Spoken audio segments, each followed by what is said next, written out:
बिस्मिल्लाहिर्रहमानिर्रहीम। अस्सलामुअलैकुम। शादी को 4 दिन ही हुए थे कि मेरी सास मेरे लिए एक जोड़ा लेकर आई। मैंने देखा वो जोड़ा खासा पुराना लग रहा था। पता नहीं उनके हाथ में क्यों था, लेकिन जब मैं कमरे में आकर सामने बैठी तो कहने लगी, तुम मेरी बहू नहीं मेरी बेटी हो, इसलिए मैं चाहती हूँ कि तुम मेरी बेटी के कपड़े पहनो ताकि तुम दोनों मुझे एक जैसी लगो। मैं ये भूल जाऊँ कि इसमें से मेरी बेटी कौन सी है और मेरी बहू कौन सी है। आजकल के जो हालात थे उसके सामने तो मुझे मेरी सास फरिश्ता नुमा लग रही थी। मुझे उनका प्यार देखकर बहुत सुकून मिला। मैंने उनसे कहा मैं ये कपड़े पहन लिया करूँगी, लेकिन जब भी मैं कपड़े पहनती मुझे पूरे जिस्म में ख़ारिश होने लगती। इसके अलावा जब वो कपड़े पहनकर घर में फिर रही होती तो मेरी नंद आसपास नहीं होती थी। एक दफ़े तो मेरी नंद ने मुझे देख लिया, कहने लगी, मेरे कपड़े पहनकर क्यों फिर रही हो? तुम्हारी परी बनाने के लिए हम क्या क्या नहीं किया और तुमने फिर भी हमारे ही कपड़े पहने हो गई। मुझे कुछ गड़बड़ लगी, कहीं इस घर में कोई खेल तो नहीं खेला जा रहा। इसीलिए एक दिन मैंने नंद की बजाय अपनी सास के कपड़े पहन लिए और उसी जगह बैठ गई जहाँ मेरी सास बैठा करती थी।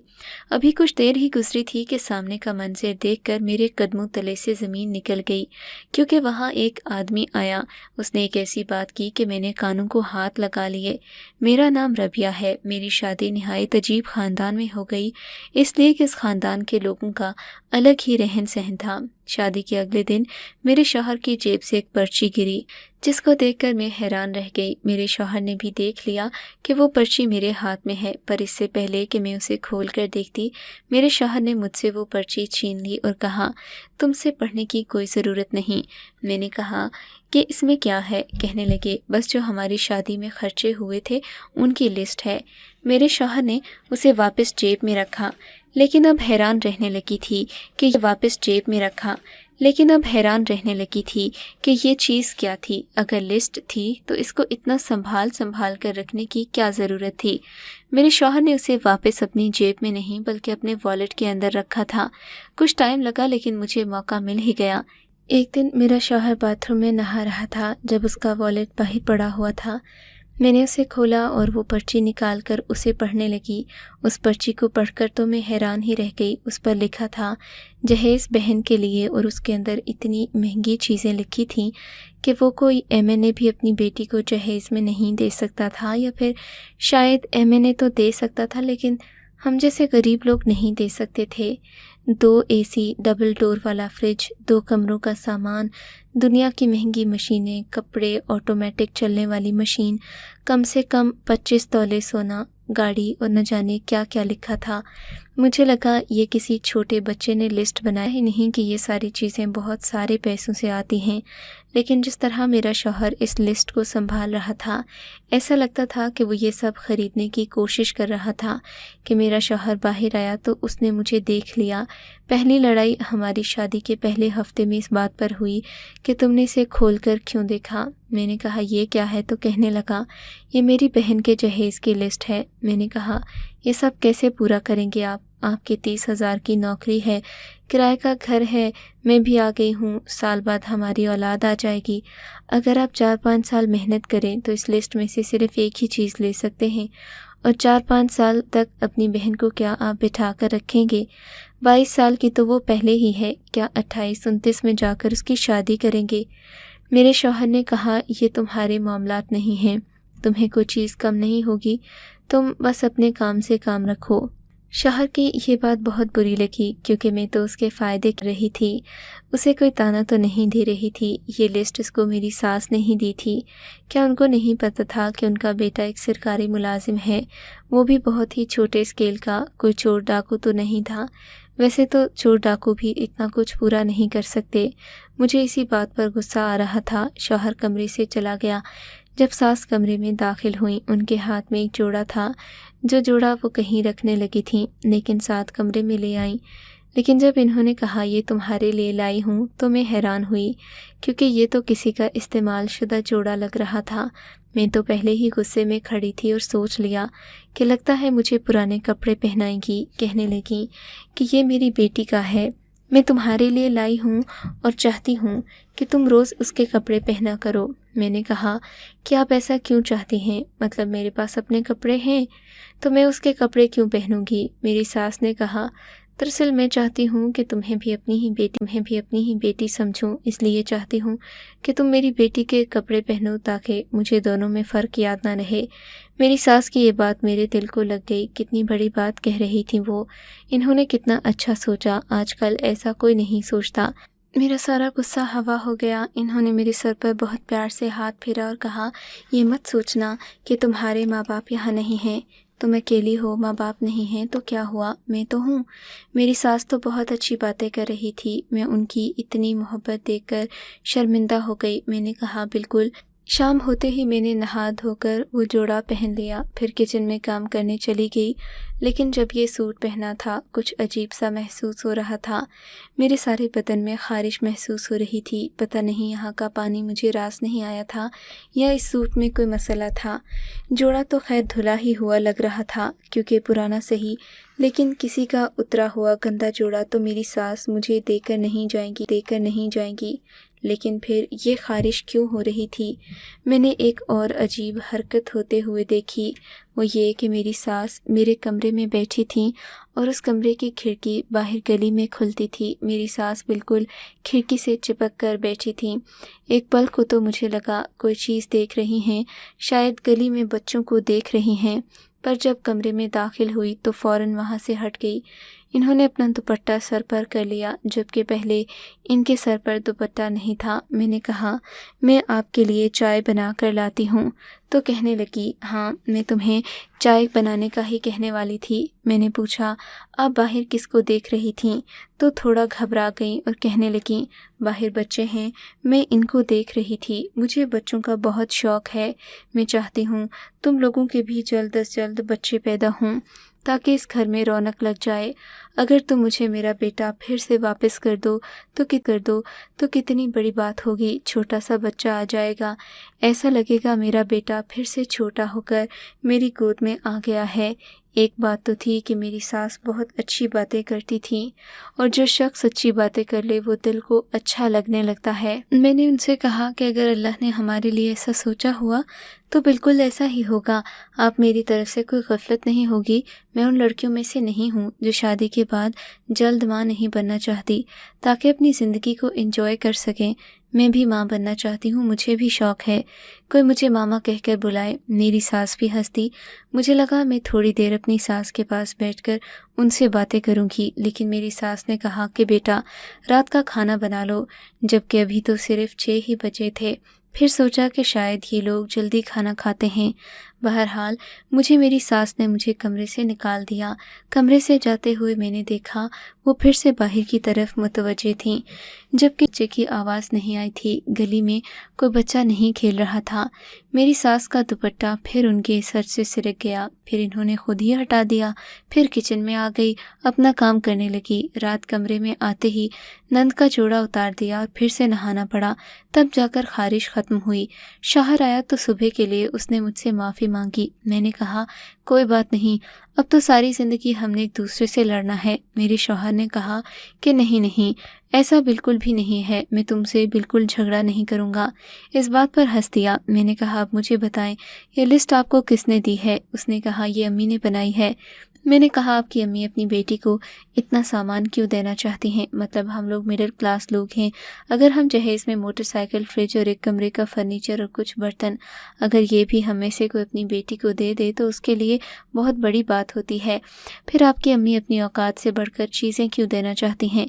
میرے شوہر نے یہ بھی کہا انہوں نے مجھے کہا ہے کہ ساری چیزوں کے پیسے جمع کرنے ہیں اور میں پیسے جمع کر رہا ہوں، لیکن ہماری شادی کے لیے ان پیسوں میں سے ہی کچھ پیسے نکالنا پڑے، جن کو پورا کرنے کے لیے اب مجھے 2 جگہ نوکری کرنا ہوگی۔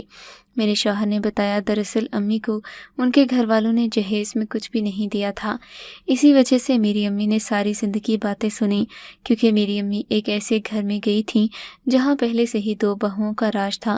ان کے بعد 2 اور آئیں جو پہلے سے موجود تھی، وہ بھی اپنے ساتھ ٹرک بھر کر سامان لائی تھی، اور جو بعد میں آئی ان کے بھی یہی اتوار تھے۔ میری امی ایسی ہی کچھ نہیں لائی تھیں، इस बात पर उनकी सास ने सारी ज़िंदगी उनको बातें सुनाई। मेरी अम्मी ने कसम खा ली है कि अपनी बेटी को इतना सामान देकर भेजूंगी कि अगले मुंह बंद करके बैठ जाएंगे, एक लफ्ज़ भी नहीं बोल पाएंगे, क्योंकि उनका कहना है कि लोगों को सामान ही चाहिए होता है। बेटी दो, बेटी के साथ सामान ना दो तो बेटी की इज्जत नहीं करते, ना दो तो बेटी की इज्जत नहीं करते। सामान के साथ बेटी देते हैं तो बेटी ले लेते हैं कि सामान आएगा। मैंने अपने शौहर से कहा, फिर आप ये कैसे बर्दाश्त करेंगे, ये तो बहुत मुश्किल है। इन्होंने कहा, कोशिश कर रहा हूँ, कुछ ना कुछ तो करूँगा। इनसे कहा कि फिर हम अपनी फैमिली का आगाज़ नहीं करेंगे, क्योंकि बच्चे के तो बहुत ज़्यादा खर्चे होते हैं। मगर मेरे शौहर का कहना था कि अम्मी को बच्चा भी चाहिए। मैंने अपने शौहर से कहा, हम उनसे ये कह देंगे कि अभी बच्चा नहीं हो रहा, कि कोई मसला है। शौहर का कहना था, इस तरह तो फिर तुम पर इल्ज़ाम लगाएंगे। मैंने कहा, इल्ज़ाम बर्दाश्त कर लूँगी, लेकिन मैं आपको ज़लीलो ख़ार होते नहीं देख सकती।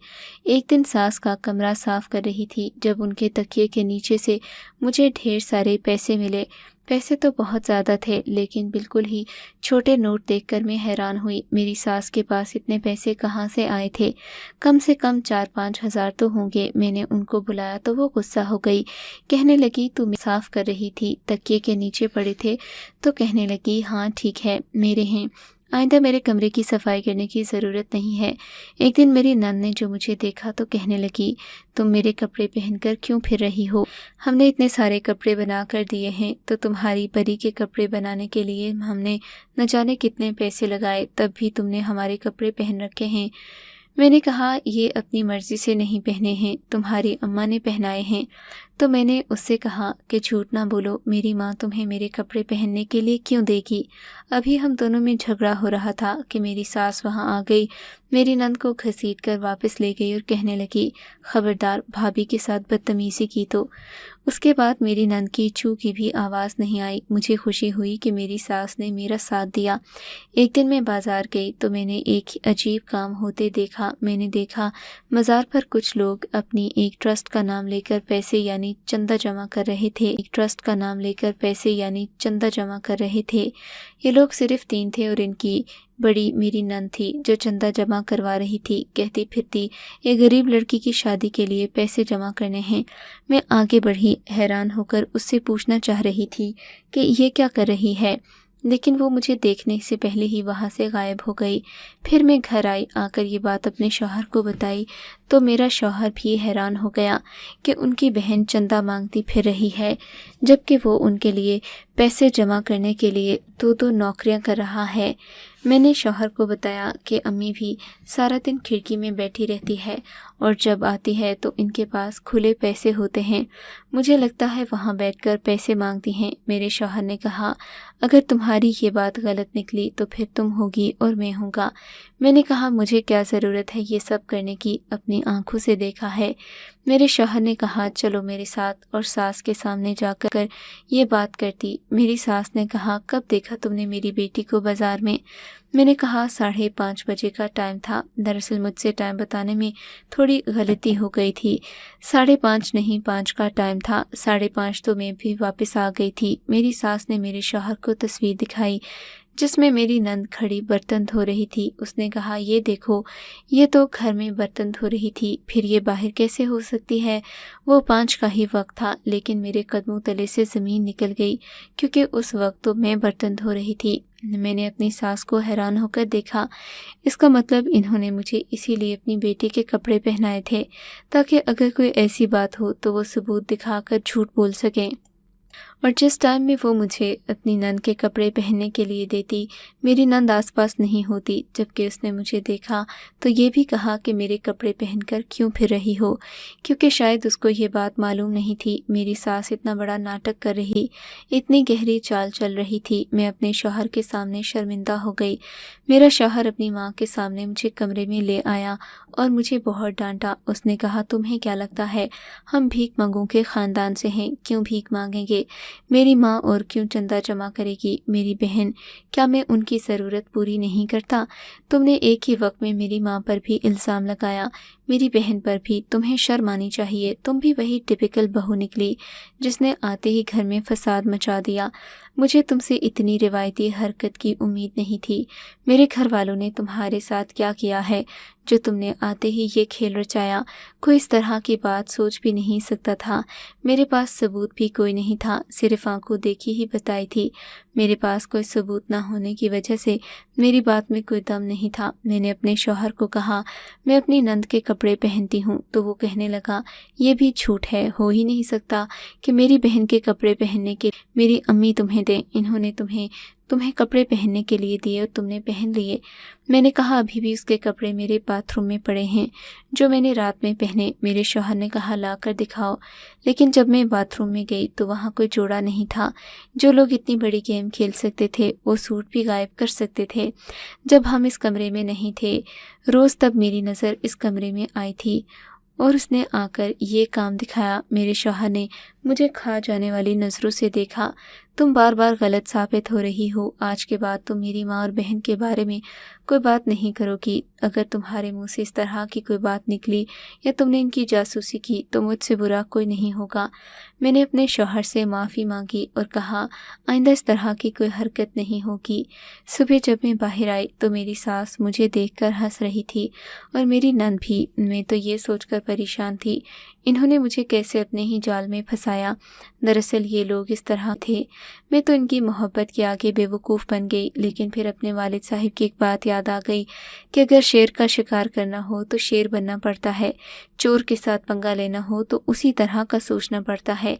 अगर चालाक लोगों के साथ मुझे जंग लड़नी थी तो फिर मुझे भी चालाक बनना था। मैंने रोज़ की सब्ज़ी लेने के बहाने बाज़ार जाने की बात की, वहाँ से बेहोशी की दवा लेकर आई। शाम की चाय मेरी साफ ज़रूर पीती थी। मैंने उनकी चाय में बेहोशी की दवा मिला दी। अगर मैं इन दोनों में से एक को भी गलत साबित कर देती तो दूसरा खुद ब खुद ही गलत साबित हो जाना था।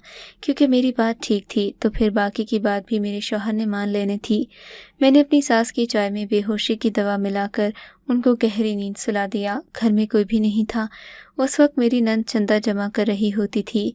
मैं अपनी सास के कपड़े पहनकर खिड़की में बैठ गई। साथ ही मैंने अपने मोबाइल का कैमरा ऑन कर लिया। वीडियो शुरू हो गई थी। मुझे पता नहीं था मेरी सास क्या बोलती थी, क्या करती थी, लेकिन सिर्फ मुझे वहाँ बैठा हुआ देखकर ही लोगों ने पैसे मेरी गोद में डालना शुरू कर दिए। थोड़ी देर बाद एक औरत आई और कहने लगी, फ़िक्र न करो, तुम्हारे गुर्दों का इलाज हो जाएगा। अल्लाह तुम्हारे बेटे को हिदायत दे। शादी कर ली लेकिन माँ का ऑपरेशन नहीं करवा सकता। क़यामत की निशानियाँ हैं। आजकल की औलाद के तो यही हालात हैं। मैंने सब कुछ फ़ोन में रिकॉर्ड कर लिया। रिकॉर्डिंग शुरू हो चुकी थी।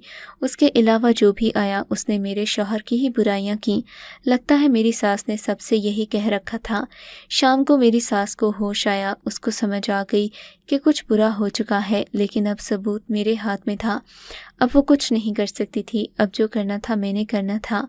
अपने शौहर को भी लॉन्च में बिठाया, अपनी सास को भी खाना भी लगा दिया। वहाँ टीवी पर ही मैंने वो वीडियो प्ले कर दी। मेरे साथ पंगा लिया था तो फिर मुझे भी जवाब देना आता था। मेरा शौहर हैरान रह गया। मेरे शौहर ने फ़ौरन उनसे पूछा कि ये सब क्या है, तो कहने लगी, हमने कुछ नहीं किया, हम तो पैसे जमा कर रहे थे अपनी बेटी के जहेज़ के लिए। शौहर ने कहा, फिर मुझे क्यों इस काम पर लगाया था? मैं इतने सालों से जलील हो रहा हूँ। कहने लगे, हमको तुम पर भरोसा नहीं था। अब तो तुम्हारी शादी हो गई, हमारे लिए तुम कुछ क्यों करोगे? मेरी नंद भी मान गई कि वो इस तरह का काम करती है। मेरे शौहर को बहुत अफसोस हुआ। उसने रोना शुरू कर दिया। उसकी बरसों की मेहनत पर पानी फिर गया।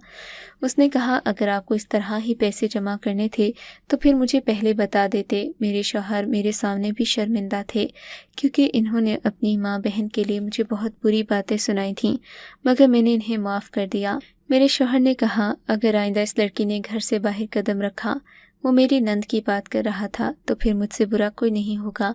अगर आपने इस किस्म की हरकत की तो मैं अपनी बीवी को लेकर चला जाऊंगा। मैं इसकी शादी अगले महीने दूंगा, जितनी किसी लड़की को देनी चाहिए, जितनी इसकी ज़रूरत है। आप लोगों की वजह से ही जहेज़ का कल्चर इतना बढ़ गया है। इस कल्चर ने आपका दिमाग ख़राब कर दिया है। आप लोगों से भीख मांग रही हैं। आपका बेटा एक इज़्ज़तदार नौकरी करता है। मेरे शौहर ने कहा कि मैं लोगों के लिए हलकान हुआ जाता हूँ और तुम लोग मुझे मोहल्ले में बदनाम कर रहे हो और ये कहते हो कि मैं तुम लोगों के लिए कुछ नहीं करता, बीवी का ग़ुलाम हूँ। میرے شوہر نے کہا تم میری مدد کرنے کے لیے، میری بہن کے لیے سامان جمع کرنے کے لیے اس مقام پر پہنچ گئی کہ تم نے کہا تھا ہم اولاد پیدا نہیں کریں گے، بدلے میں چاہے تمہیں بانجھ پن کے تانے سننا پڑیں، لیکن میں نے پھر بھی تمہیں برا کہا، مجھے معاف کر دو۔ میرے شوہر نے اس کے بعد میری نند کی شادی کروا دی، وہ بھی اپنے دوست کے ساتھ جو انہی کی طرح 30,000 والی نوکری کرتا تھا۔ میرے شوہر نے میری نند کو وہی سامان دیا جس کی 2 لوگوں کو ضرورت ہو سکتی ہے، نہ کہ اس سے زیادہ نہ ہی اس سے کم۔ اس کو ضرورت ہو سکتی ہے نہ کہ اس سے زیادہ نہ ہی اس سے کم۔ اس کے بعد میری ساس بھی اچھے سے گھر میں رہنے لگی کیونکہ ان کو پتہ تھا کہ وہ میرے رحم و کرم پر ہے، لیکن پھر بھی میں نے ان کے ساتھ کبھی بدتمیزی نہیں کی، ان کو معاف کر دیا اور دوبارہ اس بات کا ذکر بھی نہیں کیا۔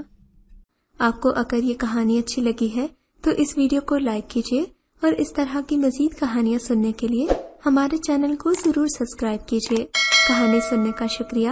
آپ سے ملاقات ہوگی اگلی ویڈیو میں، تب تک کے لیے اللہ حافظ۔